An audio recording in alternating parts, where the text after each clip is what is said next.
আলহামদুলিল্লাহ ওয়াহদাহু ওয়াসসালাতু ওয়াসসালামু আলা মান লা নাবিয়্যা বা'দা। তো বিষয় হচ্ছে আ যে আজকের আলোচনার মূল টপিকটা কি? মূল টপিকটা হচ্ছে আপনার অটিজম বিষয়ে। তো অটিজম বিষয়ে সাধারণত যেহেতু আমরা সাধারণত নাস্তিকতা বা এই টাইপের লাইভ গুলো করি, এটার সাথে সম্পর্ক কি এটা অনেকের চিন্তা আসতে পারে, মাথায় আসতে পারে।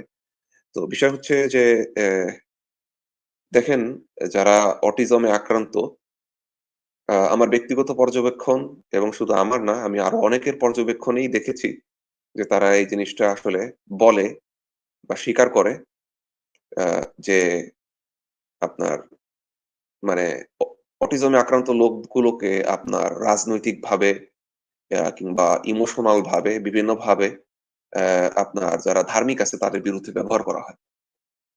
কিভাবে ব্যবহার করা হয়? এর একটা উদাহরণ আমরা কিন্তু আপনার রূপান্তর বিষয়ক, ট্রান্সজেন্ডার বিষয়ক আলোচনায় আমরা বলেছিলাম। যে ট্রান্সজেন্ডারে যারা মানে জেন্ডার ট্রানজিশন করে তাদের একটা মানে বড় সংখ্যক লোক তারা হচ্ছে গিয়ে আপনার আ অটিজমে আক্রান্ত এবং অটিজমের সাথে আপনার এই ট্রান্সজেন্ডারের একটা সম্পর্ক আছে।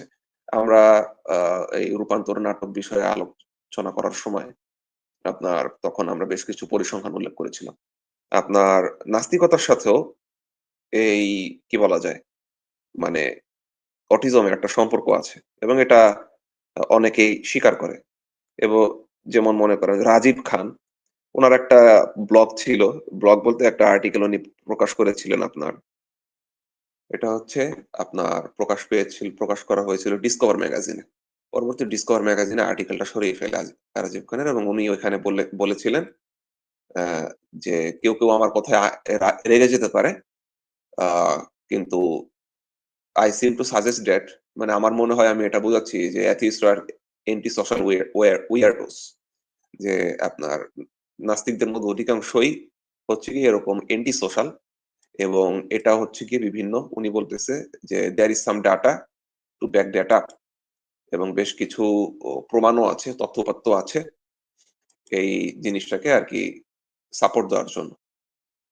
তো পরবর্তীতে আপনার খগেনদের চাপে আর্টিকেলটা ডিলিট করে দেয় আপনার ডিসকভার ম্যাগাজিন। এটা আপনার ডিসকভার ম্যাগাজিনে a what atheism and autism may have in common শিরোনামে প্রকাশিত হয়েছে। এখন আর আর্টিকেলটা নাই। তো হইতে পারে অনেকে পাবেন না। তো তখন আমারে দোষ দিয়া লাভ নেই।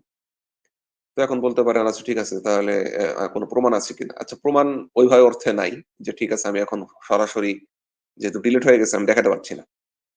Sorry for that. তো আপনার হাফিংটন পোস্টে এইটার প্রমাণটা এখনো আছে। আপনি হাফিংটন পোস্টে যাবেন। ওখানে গিয়ে are people with autism more likely to be atheist এই লিখে সার্চ দিবেন। এই শিরোনামে এখনো আছে ম্যাথিউ হাডসনের লেখা।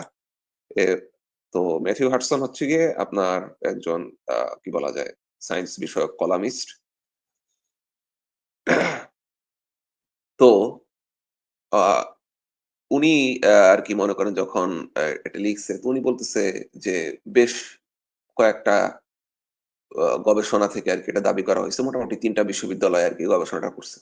ইউনিভার্সিটি অফ ব্রিটিশ কলম্বিয়া, আ তারপরে আপনার ইউসি ডেভিসের একটা ইউনিভার্সিটি এবং তারা মোটামুটি আপনার আ বিভিন্ন রকমের অটিস্টিক, তারপর নিউরোটিপিক্যাল যে সমস্ত ডিসঅর্ডার আছে, এই সমস্ত যারা পেশেন্ট আছে তাদেরকে নিয়ে আরকি গবেষণা করছে। তো আপনার অটিজম স্পেকট্রাম কোশেন্ট বলে একটা জিনিস আছে। এটা সাইমন ব্যারন কোহেন উনি আরকি একটা প্রশ্ন আরকি, প্রশ্নপত্র ৫০ টা প্রশ্ন করা হয় কোন একজন পেশেন্টকে এবং সেটার উপর ভিত্তি করে কিছু মার্কিং করা হয়।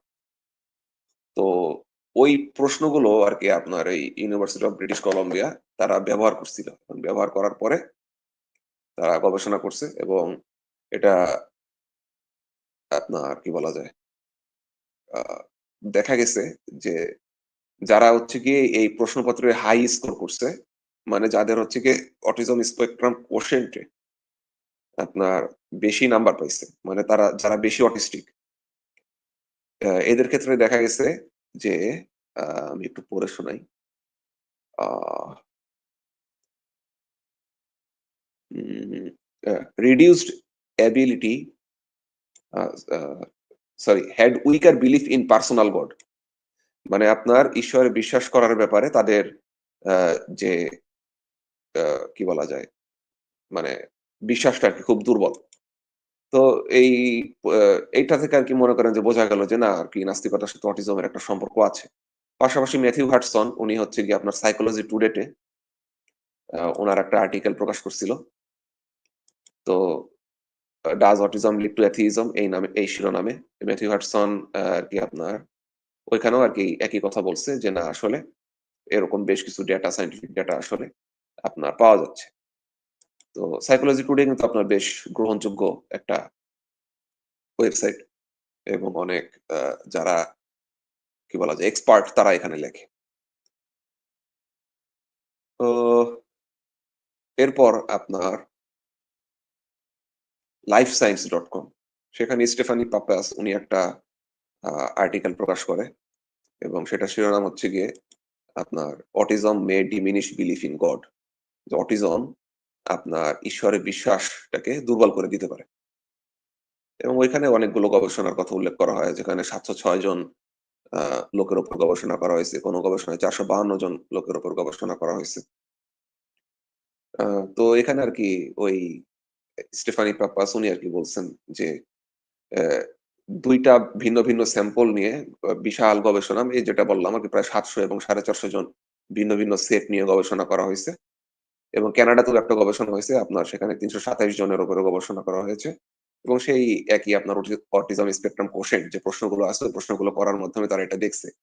যে এখানেও আসলে আপনার that analysis showed that religious service attendants could not explain the link between autism-like traits and belief.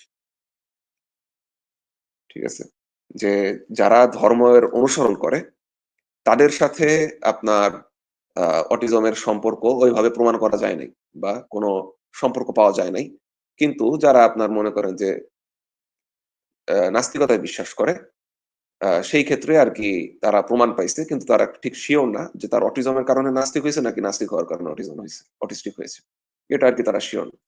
কিন্তু যারা ধর্মান্ধ তাদের সাথে আবার অটিজমের এই মানে এভাবে ডিরেক্ট কোনো কোরিলেশন স্থাপন করা যায় না। তো যারা আপনার খগেন পিজে মায়ার একজন আছেন, পিজেড মায়ার্স উনার যারা আরকি ব্লগের অনুসারী তারা অনেকেই আরকি তার ব্লগে আপনার কমেন্ট করছে যে তাদের এই Asperger যে কোশেন্ট টেস্ট এর রেজাল্টটা আরকি মনে করেন অনেক হাই ছিল। অনেক উচ্চ ছিল। আ তো এখান থেকেও দেখা যাচ্ছে যে খগেনরা মানে তাদের যে অডিয়েন্স, এই অডিয়েন্স এর মধ্যেও দেখা যাচ্ছে যে অটিজমের আসলে একটা লেভেল আ মনে করেন যে উল্লেখযোগ্য তাদের ফলোয়ার অটিস্টিক।